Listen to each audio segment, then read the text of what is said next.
Assalamualaikum warahmatullahi wabarakatuh. Perkenalkan, nama saya Rizky Amalia Daryani dengan NPM 20183 akan menjelaskan mengenai Incoterms dan monopoli. Materi yang pertama yaitu adalah Incoterms. Incoterms merupakan singkatan dari International Commercial Terms atau istilah lainnya adalah komersial internasional. Istilah ini merupakan ketentuan yang digunakan bagi para pelaku perdagangan internasional ketika mengirim barang dalam transaksi atau kontrak. Istilah komersial internasional ini berisi semua tugas, resiko, dan biaya bersangkutan selama transaksi penjualan dan pembelian barang berskala internasional. Adapun tujuan dari internasional komersial ini adalah untuk memberikan pilihan ketentuan pengiriman bagi para importir dan eksportir, mengatur hak dan kewajiban yang ditanggung oleh importir dan eksportir, meminimalisir kesalahan interpretasi dan kesalahpahaman tanggung jawab antara eksportir dan importir. Incoterms mempunyai 10 macam-macam, yaitu yang pertama ada EXW atau nama lainnya adalah nama tempat penyerahan. Jika di dalam kontrak terdapat keterangan EXW, maka pembeli akan menanggung semua biaya, asuransi, transportasi, dan resiko yang mungkin terjadi saat barang diantar. Biaya yang ditanggung oleh pembeli termasuk biaya pengantaran dari gudang penjual hingga tempat pembeli. Namun, biaya loading bisa dibebankan kepada penjual dengan menyertakan keterangan EXW pemindahan barang dari gudang pembeli ke truk. Resiko dan biayanya ditanggung oleh penjual. Yang kedua ada free on board atau FOB yang merupakan istilah yang digunakan untuk pengiriman via laut. FOB berarti penjual bertanggung jawab untuk mengantarkan barang hingga pelabuhan sesuai dengan kontrak yang berlaku. Yang ketiga ada free carrier atau FCA yang merupakan istilah yang banyak digunakan untuk segala jenis transportasi mulai dari darat, laut, udara maupun transportasi multimoda. Penyerahan dengan FCA ini dilakukan di tempat pengangkutan. Pada saat penyerahan terjadi pula resiko dari penjual kepada pembeli. Pembiayaan pengiriman dan resiko pun ditanggung oleh pembeli.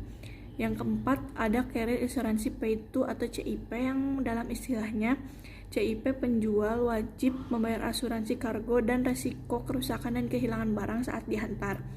CIP juga mewajibkan para pembeli untuk melakukan ekspor clearance. Yang kelima ada Carrier Assurance Freight atau CIF yang artinya itu penjual berkewajiban untuk bekerja sama dan membayar asuransi. Asuransi yang digunakan juga harus menjangkau area resiko dan durasi perjalanan seperti yang disebutkan dalam kontrak penjual, serta menyediakan polis dan sertifikat asuransi bersamaan dengan dokumen lain yang diserahkan. Adapun yang keenam yaitu cost freight atau CFR yang merupakan ketentuan yang digunakan untuk pengiriman melalui jalur laut. Penyerahan barang dan CFR dilakukan di atas kapal, namun ongkos angkut sudah dibayar penjual sampai pelabuhan tujuan. Yang ketujuh ada carriage paid to atau CPT yang merupakan istilah yang digunakan untuk segala jenis model transportasi. CFT ini merupakan risiko kehilangan ditanggung oleh penjual hingga barang sampai ke carrier. Delivery at place atau DAP yang merupakan ketentuan yang berfokus pada tanggung jawab penjual untuk mengatur proses pengantaran barang hingga tempat yang disepakati. Setelah selesai proses import clearance, penjual wajib mengantar barang hingga tempat yang telah ditentukan sebelumnya. Yang kesembilan ada delivery at terminal atau DAT. DAT merupakan ketentuan yang dapat digunakan untuk segala jenis transportasi, dan term ini penjual bertanggung jawab untuk memilih jenis transportasi yang akan digunakan untuk mengantarkan barang. Yang ke-10 ada delivery duty place atau DFT. Ini merupakan jenis dari import terms yang terakhir. DDP ini berfokus pada tanggung jawab penuh penjual mulai dari import, clearance, hingga pembayaran biaya masuk dan pajak. DDP ini dapat digunakan pada segala jenis modal transportasi. Itu merupakan materi mengenai Incoterms. Selanjutnya akan dilanjutkan mengenai materi dari monopoli. Yang pertama ada pengertian dari monopoli. Monopoli adalah penguasaan atas produksi dan atau pemasaran barang dan atau penggunaan jasa tertentu oleh satu pelaku usaha atau satu kelompok pelaku usaha. Dengan demikian, jenis pasar yang bersifat monopoli ini hanya dapat satu barang atau satu jasa saja yang akan dijual. Adapun dasar hukum monopoli ini yaitu Undang-Undang Nomor 5 Tahun 1999 mengenai larangan praktek monopoli dan persaingan usaha tidak sehat. Terdapat unsur-unsur monopoli, yaitu di dalam unsur-unsur tersebut terdapat 3 unsur monopoli. Yang pertama itu perusahaan melakukan penguasaan atas produksi suatu produk dan atau melakukan penguasaan atas pemasaran suatu produk. Yang kedua, penguasaan tersebut dapat mengakibatkan terjadinya praktik monopoli.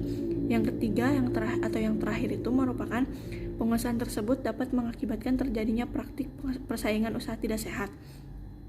Adapun faktor-faktor yang memicu monopoli di antara lainnya yaitu memiliki sumber daya yang unik, terdapat skala ekonomis, terdapat kekuasaan monopoli yang diperoleh melalui peraturan pemerintah.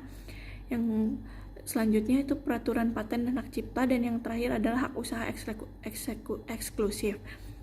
Yang terakhir yaitu adanya akibat dari monopoli pasar, yaitu diantaranya menjadikan harga jual lebih tinggi sedangkan yang dijual lebih sedikit sehingga seringkali merugikan konsumen. Yang kedua, menjadikan produk tidak efisien.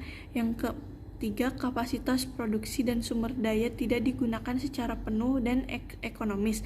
Dan yang terakhir, biasanya akan berakibat terjadinya pasar baru seperti pasar yang bersifat kolusif, boikot, reviews persaingan dan konsumen dalam rangka mempertahankan kekuatan ekonomi.